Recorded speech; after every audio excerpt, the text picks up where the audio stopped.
বন্ধুরা, রাতের জিংজাং শহর। আর আজকে আমার কিছু ফ্রেন্ড আসছিল, তারা সবাই বাংলাদেশ থেকে এখানে এসে বিভিন্ন ইন্টারন্যাশনাল কোম্পানিতে জব করে। সেটা আমি আমার এখান থেকে দেখা গিয়েছিলাম, আমাকে নিয়ে গিয়েছিল বাইকে করে।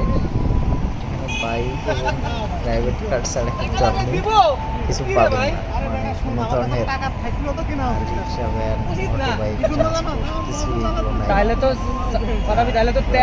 সত্ত্বেও সবারই বাইক, ই বাইক যেগুলো। আমরা একসাথে যাচ্ছি, আমরা একটা রেস্টুরেন্টে যাবো, ওখানে আমরা একটু সবাই রাতে ডিনার করবো। আর একটা বিষয় যে দেখুন, সিগনালে কিন্তু কেউ একটু ওভারটেক করবে না, সবাই সিগন্যাল ছাড়লেই শর্ট করে যাবে। এই জন্য কিন্তু একেবারে দুর্ঘটনা অনেকটাই কম, বলতে 1%ও না।